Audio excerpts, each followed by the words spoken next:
수요 예배에 나오신 여러분들 환영하고 축복합니다. 날씨가 많이 쌀쌀한데 건강 유의하시면서 감기 걸리지 않으셨으면 좋겠습니다. 네, 오늘 에베소서의 말씀을 함께 나눌 텐데요. 이제 추수감사절을 이렇게 보내면서 제 친구가 놀러 왔었습니다. 제 친구는 이제 인디애나에서 이제 사는데 한 주 동안 추수감사절 연휴가 돼가지고 저희 집에 놀러 왔었습니다. 제가 인디애나를 한 2년 전에 방문한 적이 있었거든요. 근데 차를 타고 1시간을 가도 옥수수 밭이고 또 1시간을 가도 옥수수 밭이었던, 제가 인디애나 생각하면은 옥수수밭만 생각나는 그런 경험을 한 적이 있었습니다. 그 친구가 이제 LA 오면서 야 그러더라고요. LA는 정말 딴 세상이구나. 여길 봐도 와, 저길 봐도 와, 이런 그런 탄성을 자아내는 그런 모습을 보았습니다. 그러면서 느꼈습니다. 우리가 참 큰 문화의 혜택을 받고 있는 도시에서 살고 있구나. 그거 아십니까? 인디애나나 누리지 못하는 큰 문화의 혜택을 받고 계신 것을 아십니까? 복인 줄 믿습니다. 어쨌든 그렇게 시간을 잘 보내다가 제 친구가 인디애나에서 사는 이유는요, 인디애나 도로교통사에서 일하고 있습니다. 그 친구한테 제가 좀 물어봤습니다. 도로를 건설하는데 프리웨이 혹은 하이웨이를 건설하는데 어느 정도 이제 시간이 걸리냐, 어느 정도 계획을 하냐라고 제가 물어봤습니다. 그랬더니 하는 말은 한 6년 정도 걸린다고 합니다. 우리가 다른 프리웨이 있지 않습니까? 그것을 설계하고 건축하고 뭐 이렇게 다 토를 해서 6년 정도 걸려서 20년 쓸 도로를 만든다고 합니다. 그럼 마스터 플랜을 한 26년 동안 갖고 도로를 설계해서 20년 사용하는 도로를 만든다라고 말하는 소리를 들었습니다. 우리가 사용하는 도로가 그냥 만들어지는 것이 아니라 한 6년여 걸쳐에 그 마스터 플랜 가운데 만들어진 도로이다라는 것이죠. 여러분 그거 아십니까? 하나님에게도요 마스터 플랜이 있습니다. 그런 마스터 플랜을요 오늘 본문에 에베소서를 통해서 잘 드러내는 것을 볼 수 있습니다. 특별히 에베소서의 말씀은요 다른 서신서와는 조금 다릅니다. 에베소서에서 집중적으로 다루고 있는데 그것은 무엇이냐, 바로 교회에 대해서 다루고 있다는 것이죠. 교회는 무엇이고 교회로 함께 모인다는 의미가 무엇인가라는 그런 교회에 대해서 잘 다루고 있는 것, 그것이 바로 에베소서의 말씀이다라는 것이죠. 그런 에베소서 가운데 하나님의 마스터 플랜이 6년 전에, 10년 전에, 20년 전에, 그것이 아니라 아주 오래전부터, 영원 전부터 계획한 하나님의 교회를 향한 마스터 플랜을 나타내고 있습니다. 자, 그런 맥락 속에서 오늘 본문의 말씀을 한번 살펴보면은 바울이 에베소에서 사역한 지는요 약 2년 정도가 됩니다. 여러분 사도행전을 읽다 보시면 사도행전 19장 9절에서부터 10절에 뭐라고 나와 있냐면 그가 사역한 시간을 나와 있는데 그가 2해 동안 이같이 하니라고 되어 있습니다. 그럼 바울이 복음을 전하면서 2년을 넘게 사역한 것은요 굉장히 드문 일입니다. 이렇게 심혈을 기울여서 시간을 쏟아서 사역지에 복음을 전한다, 2년을 넘게 그렇게 심혈을 기울여서 복음을 전했다라는 것은요 굉장히 드문 일이다라는 것입니다. 그만큼 그가 에베소 교회 가운데 심혈을 기울여서 사역한 곳이다라는 것을 밝히고 있습니다. 그런데 그렇게 심혈을 기울였던 그곳, 복음을 전했던 그곳 가운데 지금 바울은 어디에 있을까요? 바울은 다름 아니라 감옥에 있다라는 것이죠. 로마 감옥에 있다라는 것입니다. 그렇게 심혈을 기울여서 복음을 전한 소식을 들은 에베소 성도들, 그리고 로마의 감옥에 갇혀 있는 소식을 들은 에베소 성도들이 큰 낙심이 되었던 것 같습니다. 그래서 이제 낙심을 들은 그런 모습 속에서 절망감을 표출하고 있었다라는 것입니다. 왜냐하면은 하나님의 은혜로 구원을 받고 택정함을 받고 복음의 능력이 있다라고 말하는 사람이 감옥에 갇혀 있는다? 말이 되지 않는다는 것이죠. 복음의 능력은, 그 의미는 무엇인가? 거기에 대한 낙심이 에베소 성도들에게 찾아왔던 것 같습니다. 자, 그런데 놀라운 것은 무엇일까요? 그런 낙심을 겪고 있는 에베소 성도들을 도리어 누가 걱정하고 있을까요? 도리어 누가 걱정하고 있냐면 바울이 걱정하고 있다는 것입니다. 낙심하고 있는 성도들, 그들을 도리어 바울이 걱정하고 있다는 것이죠. 그래서 우리가 읽었던 13절에 이렇게 말하고 있습니다. 그러므로 너희에게 구하노니 너희를 위한 나의 여러 환난에 대하여 낙심하지 말라. 이는 너희의 영광이니라 라고 말합니다. 뭐라고 말하고 있습니까? 낙심하지 말라라는 것이죠. 이는 너희의 영광이다 라고 말하고 있습니다. 감옥에 있는 사람은요, 누굽니까? 에베소 성도들이 아닙니다. 감옥에 있는 사람은 바울입니다. 누구를 걱정해야 되는 것이죠? 자기 자신을 걱정해야 됩니다. 그죠? 감옥에서 언제 나갈지 모르는 그런 상황 속에서 걱정해야 하는 사람은 바로 자신이다라는 것이죠. 에베소 성도들이 아니다라는 것이죠. 그런데 지금 걱정하고 있는 사람들은 누굽니까? 바울이 에베소 성도들을 걱정하고 있다라고 보여주고 있다라는 것입니다. 그러면서 낙심하지 말라. 이는 너희의 영광이다라고 말을 하고 있습니다. 여러분, 어떻게 자기 걱정을 해야지 이렇게 성도들에게 걱정하지 말고 낙심하지 말라라고 말할 수 있는 이유가 무엇일까요? 그 이유가 무엇일까요? 그것은요, 다름 아니라 그가 비밀을 깨달았기 때문입니다. 비밀을 깨달았기 때문에 도리어 에베소 성도들에게 낙심하지 말라라고 권면할 수 있었던 것입니다. 그래서 4절에 이렇게 말합니다. 그것을 읽으면 내가 그리스도의 비밀을 깨달은 것을 너희가 알 수 있으리라 라고 말합니다. 그럼 바울이 감옥에서 낙심하지 않은 이유, 그가 낙심하고 있는 성도들에게 도리어 걱정하며 펜을 들어서 편지를 써서 너가 낙심하지 마라, 이는 너의 영광이니라 라고 말할 수 있는 그 담대한 이유가 무엇입니까? 그것은 다른 것이 아니라 사도 바울이 비밀을, 그 그리스도의 비밀을 깨달았다라는 것입니다. 그 비밀이 무엇일까요? 6절에 이렇게 말합니다. 우리 함께 읽어보겠습니다. 시작. 이는 이방인들이 복음으로 말미암아 그리스도 예수 안에서 함께 상속자가 되고 함께 지체가 되고 함께 약속에 참여하는 자가 됨이라 라고 말하고 있습니다. 여러분, 비밀이 무엇일까요? 그것은요, 하나님의 상속자가 이방인 가운데도 나타났다는 것입니다. 이전에는 알려지지 않은 것인데 이제는 유대인뿐만 아니라 이방인에게도 하나님이 되어서 함께 상속자가 되고 함께 지체가 되고 함께 약속에 참여하는 자가 되었다라는 것입니다. 그 비밀을 에베소 성도들에게 전하고 있다라는 것입니다.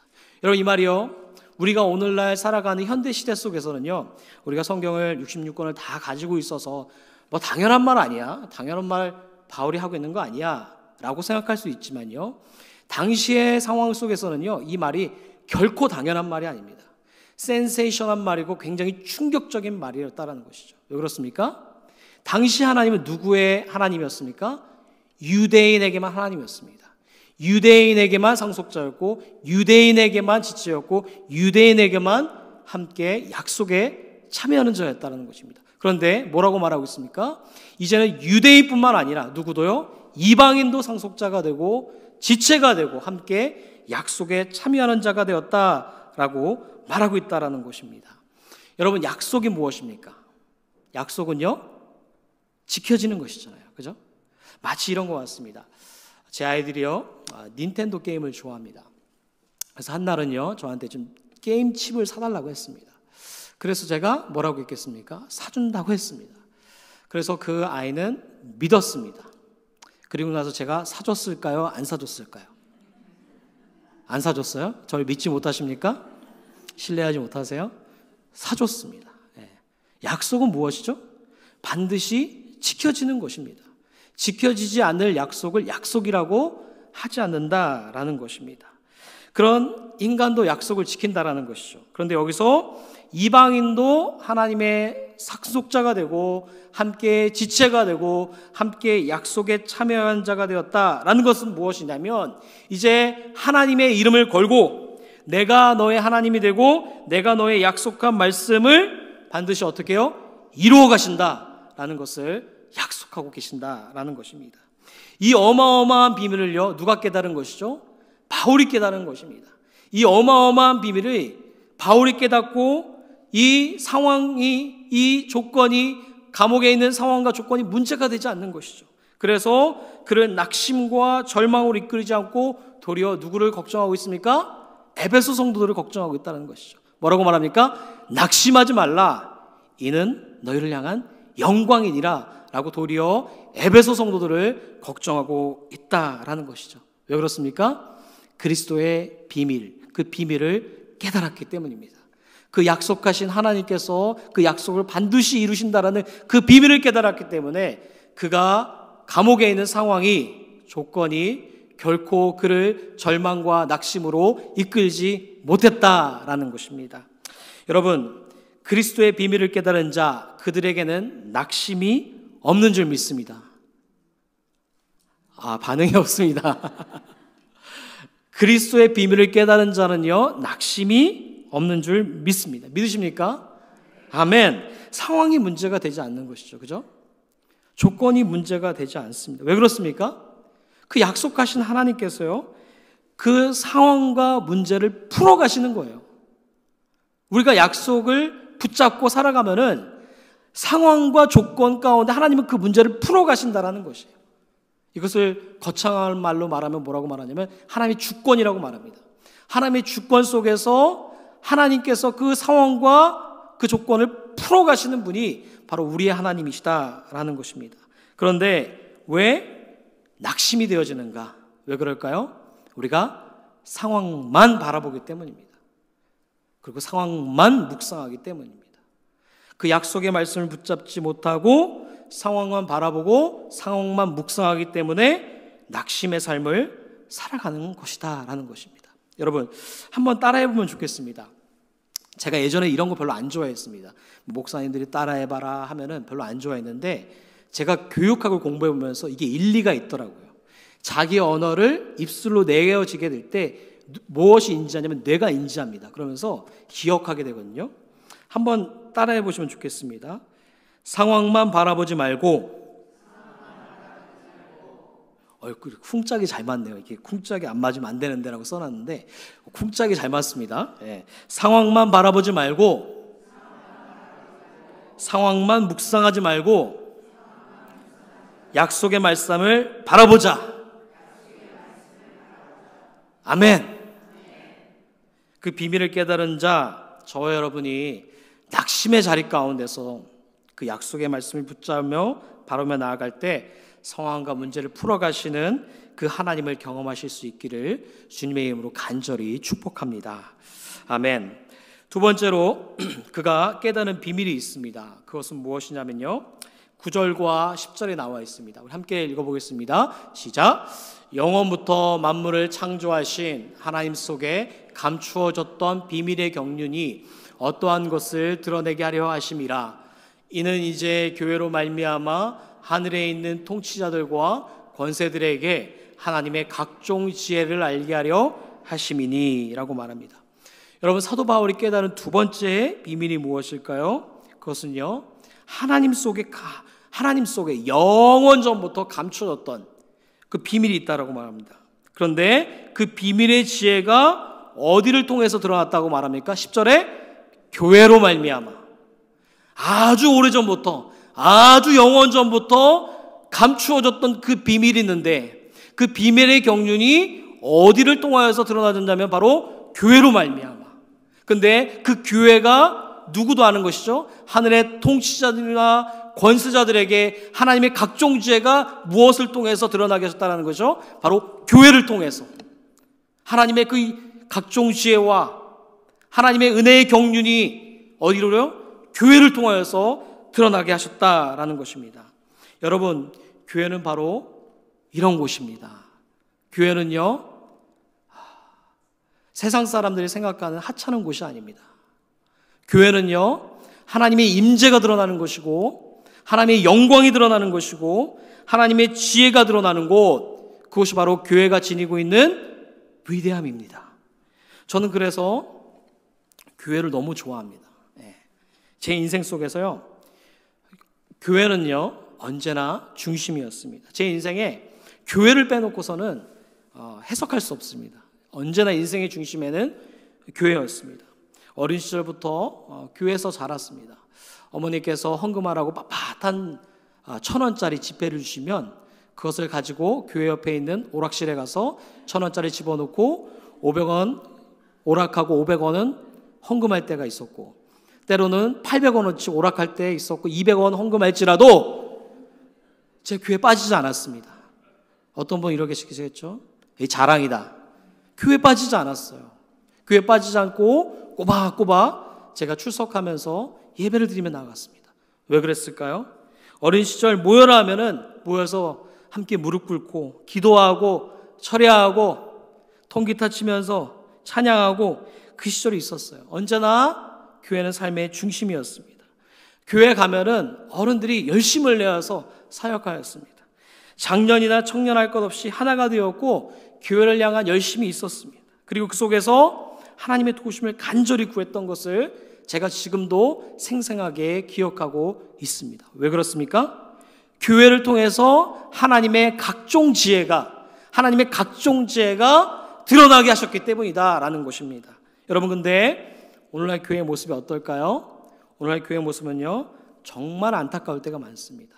이 영광의 비밀이 교회에 드러나졌는데 이 영광의 비밀을 발견하고 알아가는 것이 아니라 어떻습니까? 끊임없는 갈등과 끊임없는 분열과 분쟁 가운데 누워질 때가 참 많습니다. 네 생각이 맞니? 내 생각이 맞니? 끊임없는 자기의 논리와 자기의 사상을 주입하려 할 때가 참 많이 있습니다.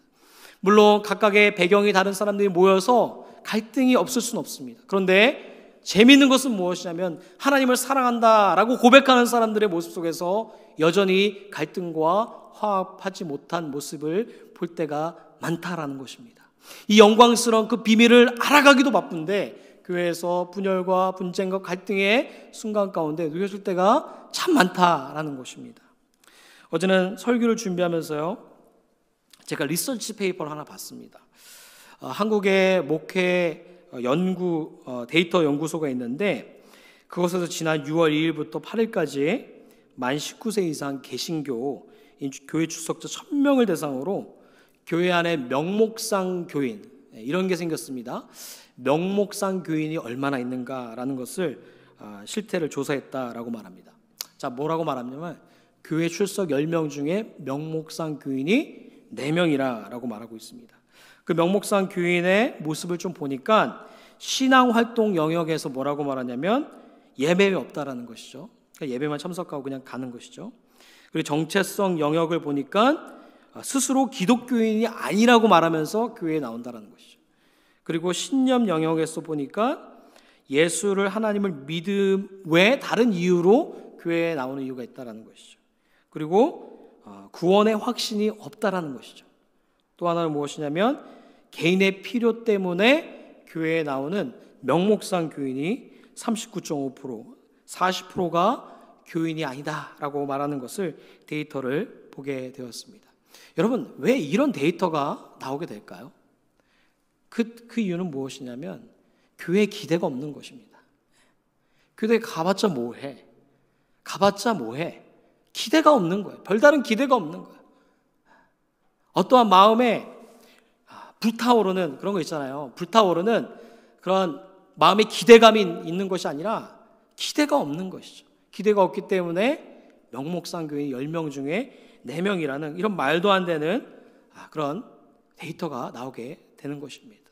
여러분, 근데 교회는 그런 곳이 아니라는 것이죠. 아까 본문을 통해서 우리가 살펴봤던 것처럼 교회에 무엇이 담겨 있습니까? 하나님의 마스터 플랜이 담겨 있습니다.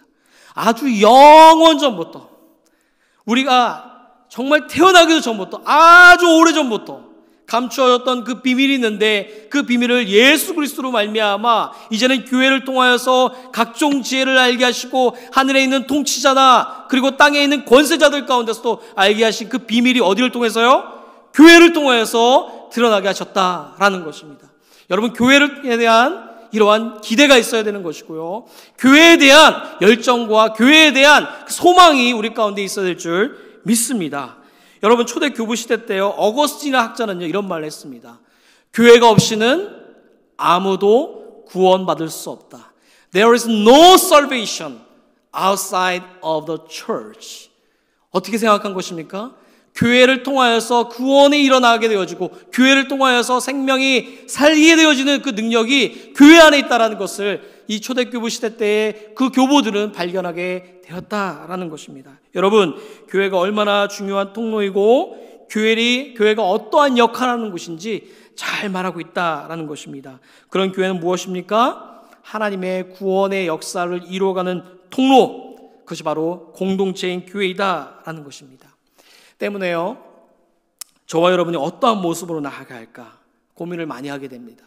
그러면서 묵상하게 되면서 찾은 것은 무엇이냐면, 다른 것이 아니라 저와 여러분의 모습 속에서 정말 그리스도를 알아가는데 정말 진력할 수 있으면 좋겠습니다.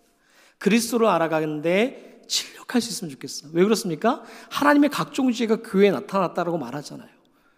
그리스도를 알아가는데 우리가 진력할 수 있으면 좋겠습니다. 우리가 함께 교회에 나와서 대화하며 그리고 함께 교제하며 나아갑니다. 그때 먹고 사는 문제를 이야기를 많이 하잖아요. 어떻게 사니? 저렇게 사니? 이것저것 얘기하지 않습니까? 그런데 그런 먹고 사는 문제를 넘어서 우리의 입술 속에서 뭐가 담겨져야 되냐? 그리스도의 말씀, 하나님 말씀이 담겨져야 되는 것이죠. 하나님의 말씀의 교제가 일어나야 되는 것이죠. 하나님의 말씀의 교제로 일어나서 생명을 살리게 되어지는 그런 일들이 일어나야 된다라는 것입니다. 제가 얼마 전에 교회에서 한 장로님하고 성경적인 대화를 한 적이 있었습니다. 그러면서 장로님이 그런 말씀하셨어요. 정말 하나님 없는 인생은 공허한 인생이다 하면서 그런 신앙에 대한 대화를 주고받았거든요. 그랬더니 제 가슴이 막 뛰는 것입니다. 와, 교회 안에서 이런 신앙적인 이야기를 하니까 정말 가슴이 뛰면서 뭔가 정말 소망이 있구나라는 생각을 해보게 되었습니다. 여러분, 우리가 인생을 살아가게 되어지면서 얼마나 공허한 사람들이 많습니까? 그러나 그런 공허한 사람들 가운데 그 하나님 말씀이 들어가게 되어지고 하나님 말씀을 나누게 되어지면은 그 인생에 소망이 있게 되어지고 생기게 되어 있게 되어지고 그리고 생명이 살리게 되어짐을 믿습니다. 우리의 입술에, 저와 여러분들의 입술 가운데 다른 어떤 대화가 아니라 하나님의 말씀이 담겨지는 대화가 나누어지면 좋겠습니다. 세상의 대화는요, 충분히 세상 속에 들을 수 있습니다. 그런데 하나님의 말씀, 하나님의 대화는 세상 속에서 하기가 너무 힘들어요. 어디에서 할 수 있습니까? 교회에서 할 수 있는 것입니다. 바라기는 저와 여러분들의 입술 가운데 하나님의 입술, 성경의 말씀들이 담겨짐으로 말미암아 하나님께서 주신 그 각종 지혜를 알게 되고 생명을 살리게 되어지고 그리고 그 가운데 하나님께서 부어주시는 놀라운 은혜를 저와 여러분들이 경험할 수 있기를 주님의 이름으로 간절히 부탁합니다. 두 번째, 모이기에 힘써야 한다는 것이죠. 12절에 뭐라고 말합니까? 이렇게 말하고 있습니다. 우리 한번 12절 함께 읽어보도록 하겠습니다. 시작. 우리가 그 안에서 그를 믿음으로 말미암아 담대함과 확신을 가지고 하나님께 나아감을 얻느니라 라고 말하죠. 나만 그 안에서 그를 믿음으로 말미암아라고 말하지 않습니다. 뭐라고 말했죠? 우리가 그 안에서 그를 믿음으로 라고 말하고 있습니다. 우리가 함께, 홀로가 아니라 함께 그 안에서 담대함과 확신을 가지고 하나님께 함께 나아가야 된다라고 말하고 있습니다. 여러분, 그러려면 어떻게 해야 될까요? 그러려면 다른 방법이 없습니다. 어떻게 해야 되죠? 우리가 모이기를 힘써야 된다라는 것입니다. 왜 그렇습니까? 모일 때 하나님의 능력이 있습니다. 모일 때 하나님께서 부어주시는 폭포수 같은 은혜가 있다라는 것이죠. 모여서 함께 예배하고 모여서 함께 하나님의 일을 하고 모여서 함께 교제하며 나아갈 때 그 속에서 하나님의 능력을 부어주신다라는 것입니다. 여러분, 요즘 교회 안에서 우리가 모이는 것이 참 쉽지 않은 시대를 살아가고 있습니다. 문화가 발달되고 즐기고 누릴 수 있는 것들이 참 많아서 모이기 힘든 시대 가운데 살아가고 있습니다. 어떤 분들은 인터넷을 대신하여서 예배를 드리실 때가 있습니다. 그래서 오늘날 시대 가운데 새로운 신조어가 생겼는데 한국교회 트렌드 2023년에서 조사한 신조어 중에 어떤 크리스천이라고 있다고 말하냐면 floating 크리스천이라고 말합니다. 붕 떠 있는 크리스천, 여기저기 떠도는 크리스천들이 많다라고 말을 하고 있습니다. 교회에 나와서 함께 예배하지 못하고 그냥 인터넷으로 대신하여서 온라인으로 대신하여서 예배를 드리며 모임을 참여하는 그러한 플로팅 크리스천이 많다라고 말하고 있습니다. 근데 여러분, 우리가 함께 모여서 예배하지 못하고 함께 모여서 하나님의 일들을 감당하지 못할 때 그 속에서 어떻게 하나님의 능력을, 하나님의 일하심을 경험할 수가 있겠습니까? 교회로 모여서 함께 예배하고 함께 교제하고 함께 일하며 나아갈 때 그 속에서 하나님의 각종 지혜를 알게 해주시고 그 속에서 하나님의 능력을 경험하게 해주시는데, 함께 모이지 않을 때, 모이기에 힘쓰지 않을 때 어떻게 하나님의 능력을 경험할 수가 있겠습니까? 바라기는 좋은 비전 교회, 저와 여러분이 이 교회가 함께 모이기에 더욱 힘쓰는 교회가 될 수 있기를 주님으로 축복합니다. 한 해 동안 잘 모이신 것 같습니다. 함께 모여서 교회를 위해서 수고하시고 두 교회가 하나가 합쳐지면서 너무나 수고하신 분들 많으신 것을 제가 많이 들었습니다. 어떤 장로님은 정말 지나칠 정도로 자기의 몸을 불태워 가시면서 사역하신 분들도 너무 많이 계신 것을 제가 보게 되었습니다. 제가 많이 배우고 있습니다. 그러나 우리가 그것에서만 멈추는 것이 아니라 함께 모여서 예배하고 함께 모여서 일하고 함께 모여서 교제함으로 말미암아 그 속에서 하나님께서 부어주신 각종 지혜를 더 알아가고 하나님의 능력을 경험할 수 있는 좋은 비전 교회, 저와 여러분 되길 간절히 주님의 이름으로 소원합니다. 아멘.